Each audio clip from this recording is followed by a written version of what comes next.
Kim Jong Un and Vladimir Putin met at a Russian spaceport today to talk about potential weapons and satellite technology deals.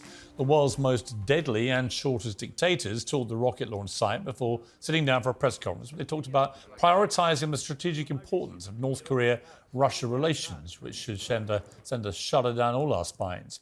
Is this new worrying development in the real Star Wars, or are Kim and Vlad just trivial bit part players in a new global space race? Well, who better to ask than the world's, well, he's the most brilliant and the world's most famous astrophysicist, Neil deGrasse Tyson. I'm so pleased to have him back on the show. Neil, great to see you. Yeah, thanks for having me. Thanks for having me back. So, Kim Jong Un, Vladimir Putin, and space seems an unholy trilogy. What is your view of what went down today? Yeah, I mean, I wasn't in the conversation, but seeing the images, it's a little bit worrisome because space is we've known for decades, though, it's a new high ground. And from a military strategic perspective, high ground gives you power, power that you didn't previously have. So, yes, this alliance of nations that we're not friendly with concerns me. But what concerns me even more is space can be a place where we all come together for peaceful purposes, more so than anything we might ever do on Earth's surface. So for me, it's an extra offense for anyone to speak of space weaponry.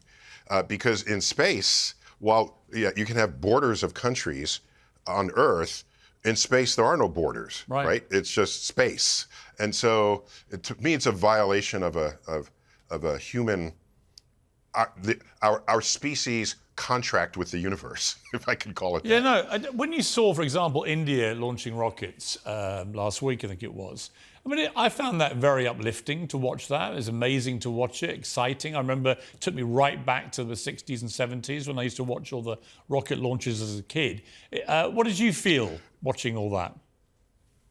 Yeah, so you're probably talking about the mission where they landed near the South Pole of the moon, as the graphic there shows. So they're the first country to land in that part of the moon. The South Pole might have a repository of water trapped in the base of craters where the sun don't shine, because the rim of the crater is higher than the angle that the sun will ever reach it. And so the history of comet impacts and other things, water brought to the moon would evaporate where the sun shines, but stay forever where the sun doesn't shine. And so they're the first there. This was great. They were dancing in the streets. Yes. And and they become the fourth country to softly land on the moon, joining. And so the idea that this becomes a world where countries participate so that it becomes, the solar system becomes our collective backyard. Am I too naive to think that that's possible? I don't know. Well, it's interesting. It's a bit like artificial intelligence. You know, a lot of it is incredibly exciting and, you know, wildly, like, you know, you can go into wild new frontiers of potential. And of course, there's another part of me thinks this is going to be incredibly dangerous because the wrong people will get their hands on AI and do bad things with it. Yeah, so that's a very important observation to make, because the press that AI is getting today leads people to think that all AI is bad, when in my field we've been using AI for decades at some levels or another, and every next power of AI that comes online, we absorb it because we let it do the work. I don't want to do the work. Right. I have other things I can do. Yeah. So yeah, it shouldn't indict the entire enterprise of AI, because you can imagine some parts of AI turning rogue.